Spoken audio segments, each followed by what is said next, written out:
Salam sejahtera saudara yang kekasih di dalam nama Tuhan Yesus Kristus. Kembali kita bertemu. Saudaraku, kita akan merenungkan kebenaran firman Tuhan yang terambil dari Filipi pasal 1 ayat yang ke-29 sampai 30.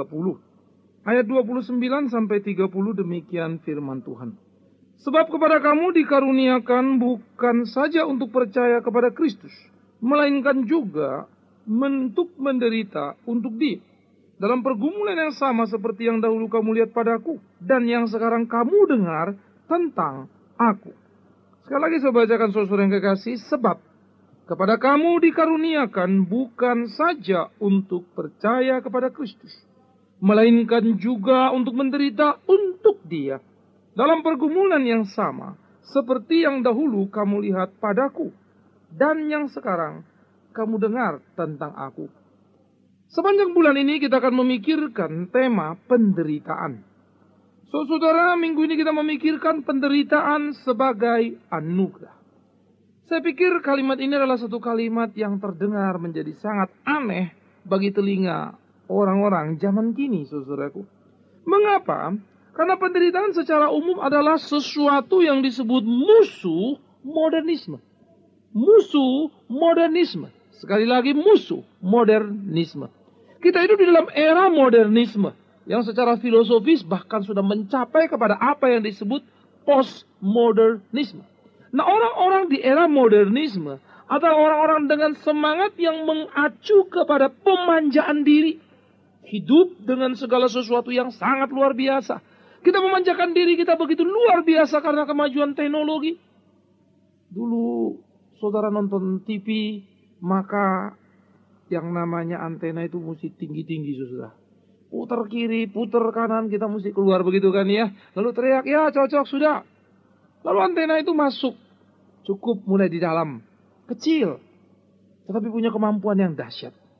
Dulu kalau kita mau mengganti program TV, kita mesti datang dan beranjak dari kursi kita. Memencet pindah ke channel yang mana. Sekarang cukup dengan remote control.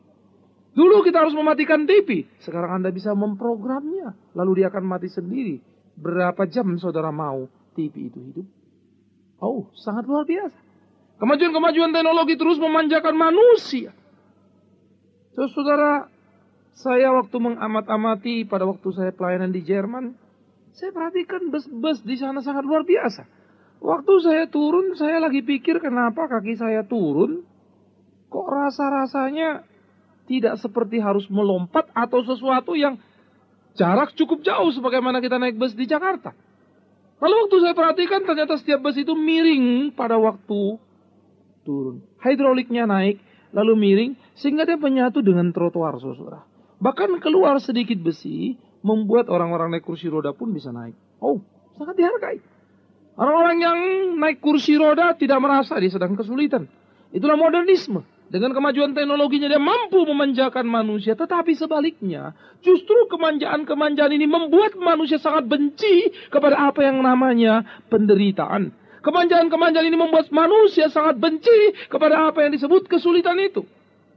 Oleh karena itu, bagi telinga orang modern, saya dan saudara, disebut penderitaan sebagai anugerah. Kita syok. Bagaimana mungkin itu?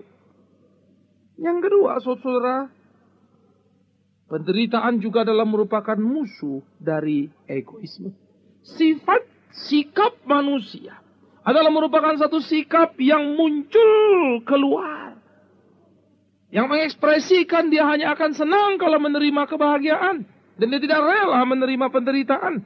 Egoisme membuat saya mau seperti apa yang saya mau. Bukan orang lain mau. Termasuk bukan apa yang Tuhan mau. Kedengarannya mungkin terlalu vulgar begitu ya. Terlalu keras. Oh enggak aku mau selalu apa yang Tuhan mau. Maaf saudara. Anda seorang Kristen. Anda mungkin menyebut Anda saudara beriman. Tetapi coba jujur tanya hatimu yang paling kecil. Jikalau sesuatu terjadi di dalam hidupmu. Lain daripada yang kau mau. Lain daripada yang kau inginkan. Apakah saudara akan berkata, Lord thank you? Atau saudara akan bertanya, mengapa Tuhan? Mengapa ini terjadi pada diriku? Mengapa ini bisa seperti ini? Mungkin pada puncaknya saudara akan berkata, aku tidak rela. Iya kan? Karena sifat egoisme kita Yang membuat kita sangat amat luar biasa mencintai diri kita. Sehingga kita tidak lagi mempunyai sisa cinta untuk orang lain. Kita tidak lagi mempunyai sisa cinta bahkan untuk Tuhan yang memberi kita kemampuan untuk mencinta. Saudara-saudaraku, egoisme yang ada pada diri kita membuat penderitaan menjadi musuh yang harus kita kalahkan. Bahkan kita basmi dan tak boleh ada dalam hidup kita. Dan itulah penderitaan di dalam hidup manusia pada umumnya. Khususnya manusia modern. Manusia yang egois. Menjadi pola kita. Dan kita adalah manusia-manusia yang selalu diukur, dinilai. Karena memang demikianlah kita mengukur dan menilai dengan apa yang disebut materi, bukan? Karena memang kita adalah manusia korban pada zaman yang sangat materialistik ini. Materialistik. Segala sesuatu serba materi. Kita akan merasa pusing, sedih. Dan kita akan merasa sangat menderita kalau kita nggak punya uang. Ketika kabar dentuman sepertinya di siang bolong terjadi. Hanya karena kita menerima sepucuk surat yang berkata PHK. Pekerjaan kita hilang, masa depan kita seakan-akan suram. Tidak lagi mempunyai pegangan. Tadinya kita cinta Tuhan. Mulai bertanya. Mungkin waktu cukup panjang terasa dan kita tidak dapat pekerjaan. Wah, kita mulai kecewa. Di mana Tuhan yang hidup itu? Itulah kalimat kita, saudaraku. Kita nggak bisa melihat realita seperti itu. Kita hanya merasa bahagia, kita hanya merasa senang, dan kita hanya merasa tidak pecundang. Tidak orang yang sulit. Tidak orang yang susah. Kita adalah orang yang berbahagia. Kalau habis dipecat langsung dapat kerjaan. Kalau baru sakit langsung sembuh. Kalau ada masalah langsung ada way out-nya. Wow, kita rasa senang. Tapi kalau itu berlanjut panjang. Kalau itu menjadi satu beban di dalam hidup kita. Menjadi sebuah penderitaan. Wah, kita marah, kecewa luar biasa. Why, Lord? Mengapa? Karena seperti yang saya katakan, saudara-saudara. Kita mengukur segala sesuatu dengan materi. Oleh karena itu saya ingin mengajak saudara hari ini untuk melihat perspektif yang lain. Bagaimana iman Kristen memandang kehidupan. Bagaimana iman Kristen melihat apa yang disebut penderitaan yang ada di dalam hidup manusia itu. Alkitab mengatakan kepada kita penderitaan adalah anugerah. Kamu dikaruniakan bukan saja percaya kepada Kristus, melainkan juga untuk menderita untuk Dia. Mengapa? Kita adalah menerima anugerah kalau menerima penderitaan. Bagaimana mungkin ini? Yes. Kalau kita percaya kepada Yesus, saudaraku, kita menerima Dia sebagai Tuhan dan Juru Selamat kita. Kita mesti mempunyai kesadaran yang utuh pada waktu itu kita menerima salibnya. Kita harus mempunyai kesadaran yang utuh pada waktu itu kita sedang tanda tangan kontrak mengikut dan berjalan pada jalannya. Nah, itu ada nggak pada konsep kita? Mengikut Kristus adalah mengikut Kristus yang utuh. Yang siap menerima apapun yang diberinya. Ketika Dia memberi kita bekal untuk berjalan. Terima kasih. Tetapi ketika Dia berkata jangan bawa bekal. Jangan marah dan kecewa. Kau juga harus mengatakan terima kasih. Bahkan ketika Dia mengambil apa yang ada padamu, kau juga harus berkata terima kasih. Memang kedengarannya menjadi aneh, saudara. Inilah iman. Itulah iman. Iman yang membuat kita mampu menerima apa yang dikerjakannya. Sebagai sesuatu anugerah. Iman yang membuat kita mampu melihat apa yang tidak terlihat oleh mata. Di balik setiap peristiwa yang kita alami. Penderitaan adalah anugerah yang diberikannya kepada kita, saudaraku. Penderitaan adalah anugerah. Yang harus apa? Yang harus kita syukuri. Kita harus bersyukur jikalau kita boleh menerima itu di dalam hidup kita. Karena Dia memberi itu sebagai anugerah kepada kita. Maka Dia adalah anugerah yang harus kita syukuri. Bukan anugerah yang harus kita tolak. Bukan anugerah yang harus. Apalagi kita mencaci maki gara-gara itu. Tidak. Tetapi Dia merupakan anugerah yang harus disyukuri. Di tengah-tengah peliknya kehidupan kita, saudaraku. Di tengah-tengah kesulitan banyak yang kita alami. Seringkali kita lari. Penderitaanlah banyak membuat orang-orang Kristen mendua hati. Penderitaanlah membuat banyak orang-orang Kristen lari dari satu gereja ke gereja yang lain. Akhirnya gereja hanya semacam ekstasi, mencari kepuasan diri. Mencari semacam satu sugesti bagi dirinya. Oh, kalau di sini aku merasa sangat yakin. Aku beriman teguh. Padahal tidak ada iman di sana.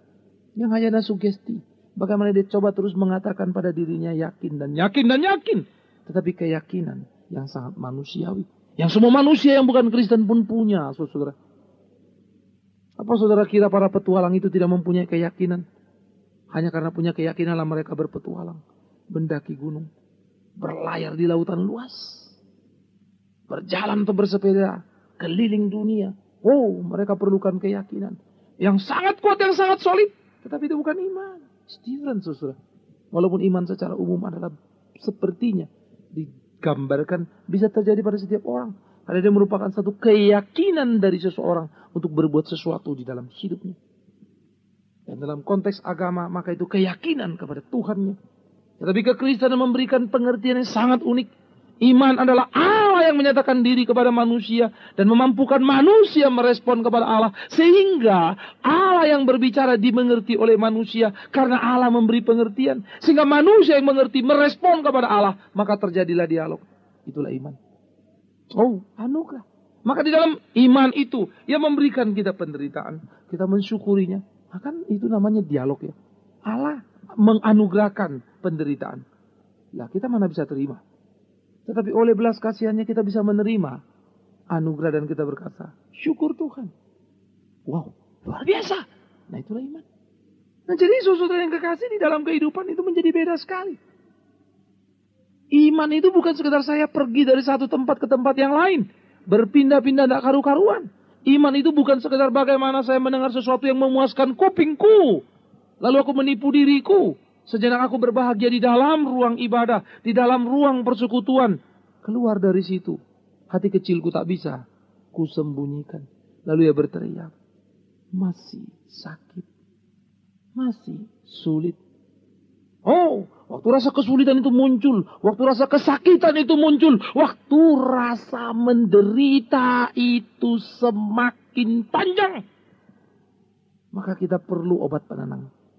Kita perlu sesuatu yang melepaskan kita dari penderitaan. Namanya ekstasi. Ekstasi. Melupakan penyakitku. Ekstasi. Membuat kenikmatan semu padaku. Lalu apa yang kita lakukan? Karena kita orang Kristen, mungkin kita menyanyi. Karena orang Kristen, mungkin kita berdoa. Karena orang Kristen, mungkin kita berbakti. Tetapi semuanya kita lakukan hanya sekedar untuk menghilangkan rasa sakit yang berkepanjangan yang kita sebut penderitaan.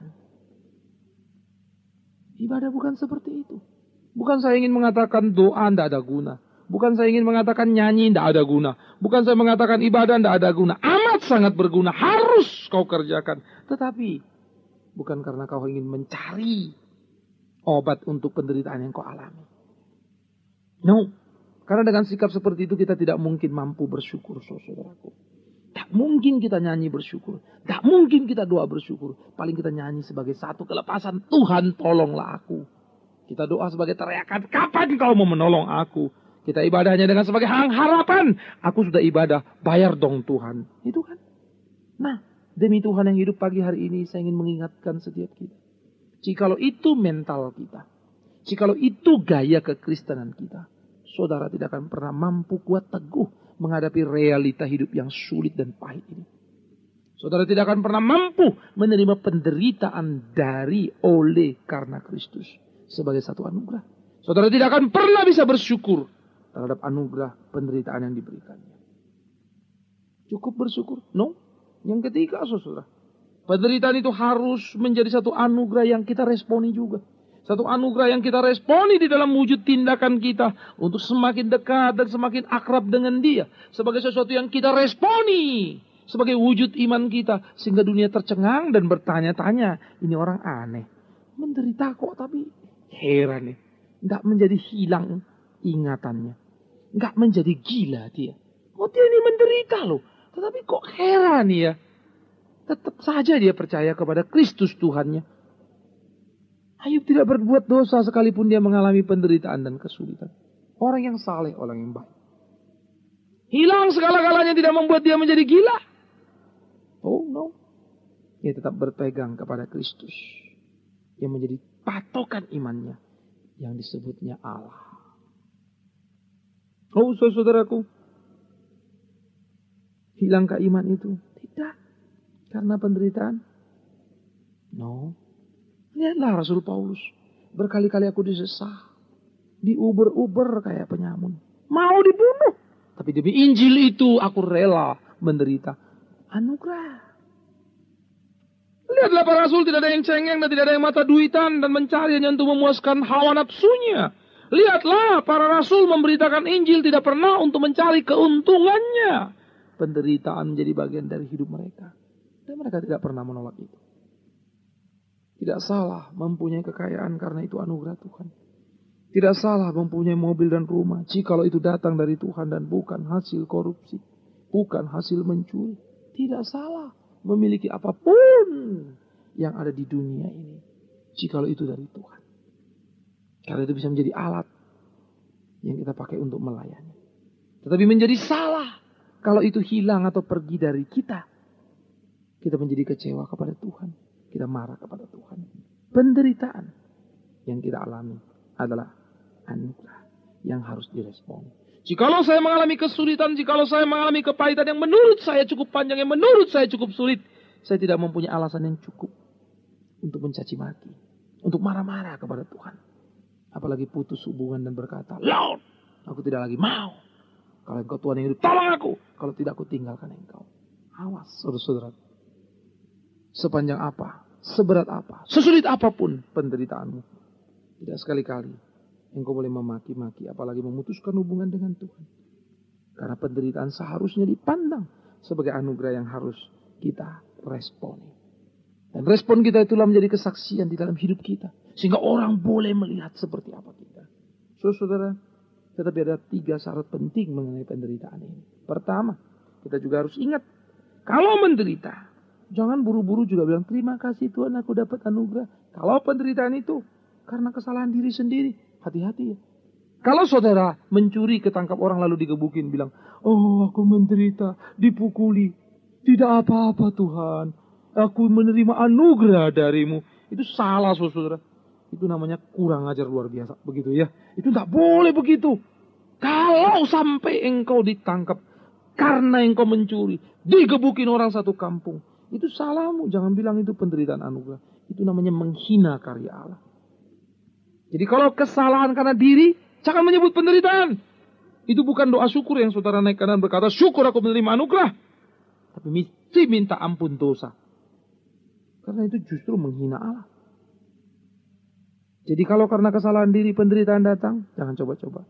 Karena mencuri, atau karena engkau mencaci maki, atau karena engkau kurang jujur, sehingga ada masalah dalam keluarga, kurang hati-hati mendidik anak, kurang hati-hati berumah tangga, sehingga muncul problema rumah tangga lalu bilang, Tuhan aku menderita. No. Doa yang paling pas, Tuhan aku minta ampun. Salah mendidik anak. Sekarang anakku tergantung obat-obatan. Oh, menjadi beban keluarga. Panjang sekali. Sekarang aku pusing, Tuhan. Aku dipecat dari pekerjaanku karena aku lalai. Ini salahku. Jadi itu jenis yang berbeda. Itu penderitaan yang kita ciptakan sendiri. Itu bukan anugerah. Penderitaan bukan karena apa? Bukan karena perkara yang justru kita cari-cari. Nah, sering kali ada masalah datang. Kita lengah, lalu jatuh ya. Tetapi ada yang kedua, yang lebih unik. Kita memang sengaja cari masalah. Kita yang bikin masalah. Ini lebih rumit lagi, saudara. Oleh karena itu, soal hal seperti ini tidak boleh dan tidak bisa disebut sebagai anugerah penderitaan. Karena barang siapa yang mencari perkara-perkara yang mengakibatkan dia kesulitan di dalam hidupnya, itu bukan anugerah. Penderitaan sebagai anugerah bukan juga karena kebodohan yang kita buat sendiri juga. Tadi kita cari-cari masalah. Mungkin Anda orang pintar. Jadi karena Anda juga tidak mau belajar. Anda tidak mau bertumbuh, tidak mau berkembang. Akhirnya dunia berkembang, kita tetap segitu-segitu saja begitu ya. Lalu ditimpa oleh kesulitan dunia. Lalu kita mulai teriak, menjerit. Hati-hati. Kalau saya melihat banyak penderitaan daripada penduduk asli, cukup menyedihkan memang. Tetapi mau dibilang apa? Orang Betawi tergeser dari Jakarta. Orang Dayak tergeser dari Kalimantan. Orang aborigin menjadi second class di tempat aslinya sendiri Australia. Orang-orang Indian menjadi second class di tempat aslinya sendiri di Amerika. Tetapi why? Kenapa? Maaf, saudara. Karena tidak mempersiapkan diri dengan baik-baik untuk menghadapi perubahan dan pertarungan. Hanya mereka mengalami penderitaan banyak hal. Mereka merasa tertekan, terhimpit. Itu bukan yang saya maksud anugerah. Itu segi lain lagi. Itu kesalahan, kebodohan. Nah, oleh karena itu memang mereka harus diangkat dengan pendidikan, ditingkatkan kemampuan. Supaya mereka mampu bersaing. Bukan yang itu. Oleh karena itu, dalam kesempatan pertama, renungan kita mengenai penderitaan sebagai anugerah. Menyusul penderitaan dari segi-segi lain yang kita lihat. Secara utuh dan completely. Maka pada bagian ini saya ingin mengingatkan. Penderitaan adalah anugerah yang diberi oleh Allah. Penderitaan adalah anugerah yang harus kita syukuri. Penderitaan adalah anugerah yang perlu kita responi. Sebagai wujud iman kita. Tetapi penderitaan bukan karena kesalahan diri. Penderitaan yang datang bukan karena kebodohan yang kita buat. Penderitaan yang datang bukan karena perkara yang dicari sendiri. Oleh karena itu, masuki hari-harimu. Teguh kuat bersama dengan Tuhan. Maka engkau akan melihat lain sisi penderitaan. Kiranya Tuhan memberkatimu. Tuhan memampukanmu. Selamat bekerja saudara. Dengan baik, dengan sungguh-sungguh. Sukalah kepada firman yang hidup. Firman yang serius, bukan yang main-main. Sukalah kepada firman yang dalam, bukan yang dangkal-dangkal. Yang dibuat-buat, yang asal-asal. Sukalah kepada firman yang indah, yang hidup. Dan dapatkanlah. Dan pakailah akal budi yang Tuhan beri untuk berpikir dan mencernanya dengan baik. Tuhan memberkati. Kita berdoa. Bapa di dalam surga, kami mengucap syukur dan berterima kasih untuk firman-Mu. Kiranya Engkau membekali kami dalam memasuki hari-hari kehidupan kami. Supaya kami boleh memiliki perspektif yang sehat sesuai dengan kehendak Tuhan mengenai penderitaan. Dan kami boleh hidup pada jalan Tuhan seperti apa yang Tuhan mau. Kami hidup boleh menyenangkan Tuhan. Sehingga Tuhan senantiasa menjadi pemimpin kami. Dan kami menjadi laskar-Mu yang berani di tengah-tengah dunia ini. Yang bisa dan mampu berkata, syukur untuk setiap penderitaan yang boleh kualami. Karena aku boleh menerima anugerah dari-Mu ya Allah. Terima kasih. Kuatkan, teguhkan kami dalam kelemahan, kekurangan kami. Dan kami sadar, kekuatan kemanusiaan kami tidak akan pernah mampu untuk mensyukuri penderitaan sebagai anugerah.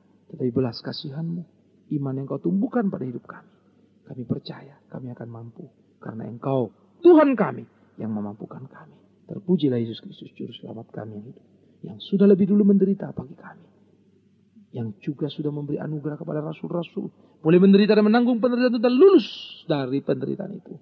Kiranya Tuhan memberi kami. Sekaligus menguatkan kami. Supaya kami juga lulus dari penderitaan itu. Terpujilah Engkau Tuhan. Amin.